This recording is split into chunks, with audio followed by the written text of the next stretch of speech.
They were referred to me as Wild King Nights, intimate gatherings. I would have to go and prep that hotel room. We had a Diddy pack with us at all times. Baby oil, Astroglide, drugs. I had to clean up those rooms. Was there a moment that test for loyalty went too far?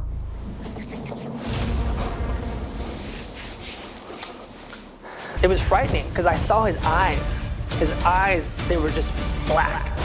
Oh, savage! There's another side to him. It's a very, very dark side.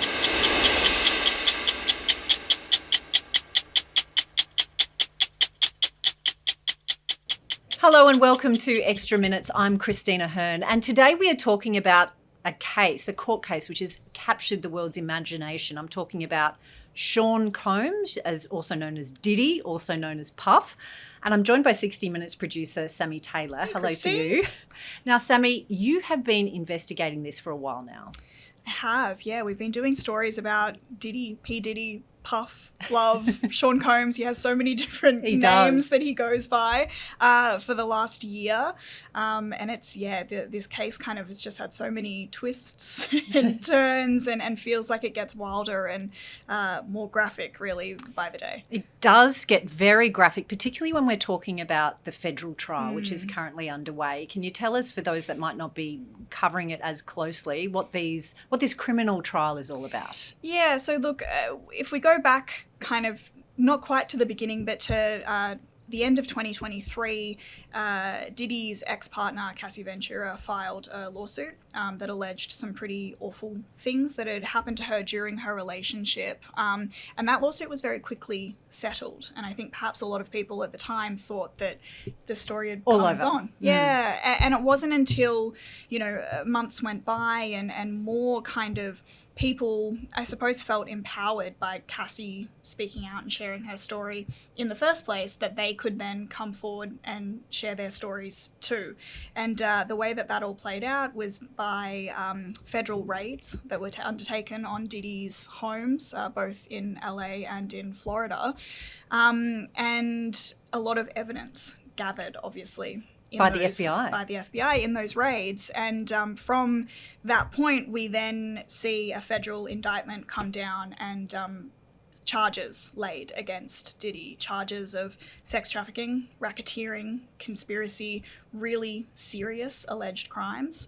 And I would say probably since that's happened, we've seen so many people come forward and share their experiences about what happened to them or what they witnessed, being in Diddy's inner circle, in his orbit, working for him, attending his parties, all of these kinds of things that we're now seeing in the federal trial in New York in incredibly graphic detail and daily updates, almost minute by minute from all of the reporters in New York that are covering this case, because there is just so much going on, so many people taking the stand, so many people sharing their stories about what happened to them allegedly or what they witnessed. And it's pretty full on. And it all pretty much centres on what's known now, which we all kind of know as freak-offs. Now, as best you can, keeping it as G-rated as you can. What's a freak-off? It's hard to keep a freak-off G-rated, Christine. I think what we know, I suppose, about what's been alleged to have happened in these freak-offs is that they were sex parties that Diddy would throw. Cassie Ventura, his ex-partner, has testified in a lot of detail about what would happen to her during these freak-offs. They were brutal sex parties, allegedly, that lasted for hours, if not days sometimes. She says that there were people brought into those hotel rooms or into his homes, escorts, sex workers, other people to kind of participate, I guess, in sexual performances. And a lot of what Cassie has said on the stand has been deeply disturbing. And we're also now hearing that sex parties, freak-offs, perhaps have gone by other names too. We've spoken to somebody that told us about the Wild King Nights, as he came to understand them, and his what he has told us about those Wild King Nights and what we've heard about freak-offs or sex parties in the federal trial. There are a lot of similarities between those two things. And of course, Diddy, who has pleaded not guilty to all charges, he denies any wrongdoing. But his defence is that this was all consensual. But of course, the allegation here, though, is that these women were coerced into these parties. Now, this federal trial, Sammi, this will go on for weeks, months. Weeks and weeks and weeks. So we're not going to find out whether he's guilty or not guilty for, say, months. After that, that's not the end of his judicial woes, is it? No, it's not. So look, the federal trial is just one part, I would say, of what is going to be Diddy's long experience in courtrooms. We're seeing multiple civil cases filed against him. And again, it goes back to people, I think, feeling really empowered by Cassie sharing her experience and choosing to share their own stories. And some of those stories are absolutely horrific as well, and grounds for more lawsuits. And how did these civil cases come about? These people that did have experiences with Diddy, either they worked with him or participated in one of these parties, how have they then come about to file these lawsuits? So look, a lot of individual alleged victims have filed suits of their own accord with, various lawyers, but we spoke to Andrew Van Arsdale, who works for a law firm, AVA Law, that has a call centre attached to it, which I think is really interesting, at least from an Australian perspective. Well, I guess. It's so weird when you see, where Diddy's come from, the glitz and the glamour, and now the courtroom and the, just the craziness that's going on at that New York courtroom. And then you see this call centre in Billings, Montana. Yeah. And this is the centre of the civil lawsuits. It couldn't be further away from the sex trafficking trial. We're 3,000 kilometres in a completely different location in Montana.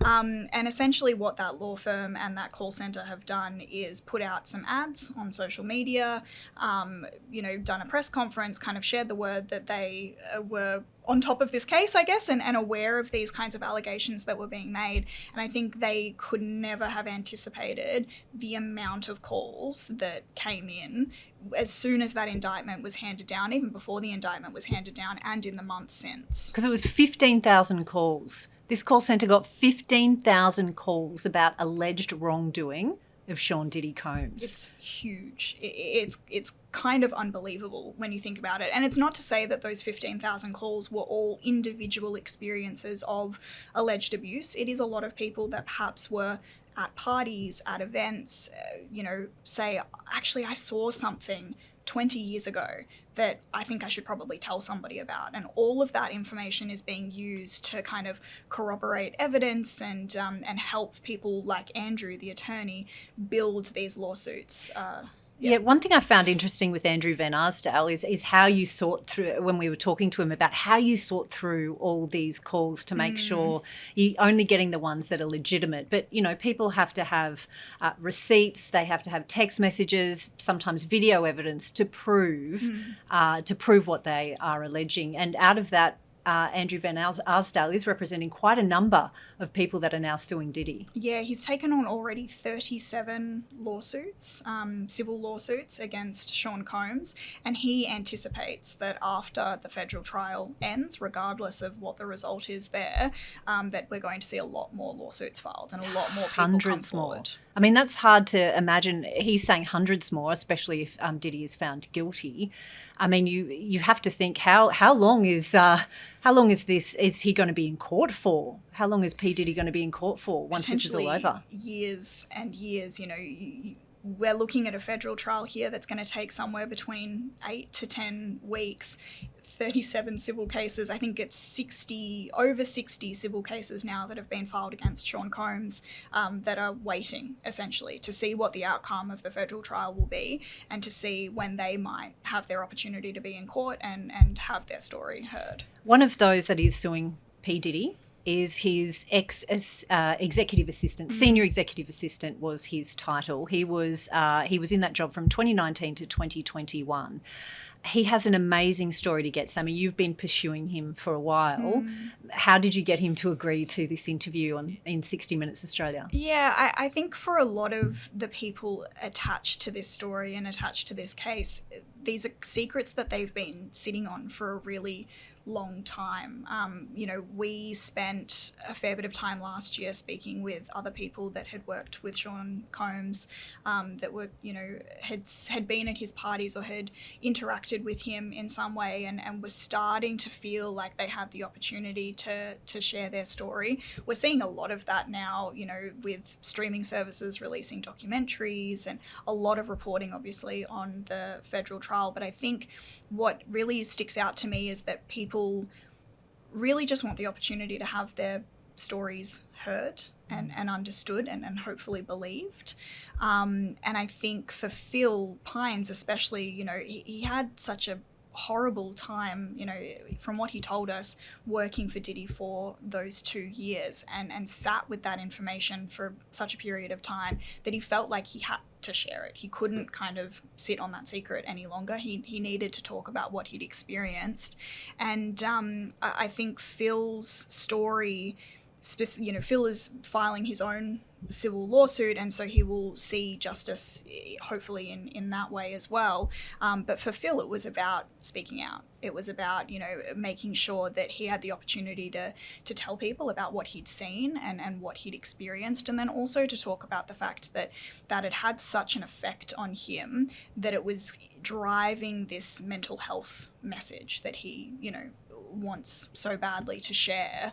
And so from our perspective, it was really just reaching out and saying, this is an opportunity, I guess, to have your story heard, and to speak about your experience and speak about it on an Australian program where there's, a global audience. We have a lot of people that watch us on YouTube and that are, followers of 60 Minutes that are interested in this story and that want to hear more about it. And so it was just kind of making that opportunity, available to someone like Phil to come on the program and tell his story with us. One thing that struck me when I was speaking to Phil was just how deeply affected he's been by this. He broke down in tears a number of times, and you could see, this was, I think, meant to be his dream job.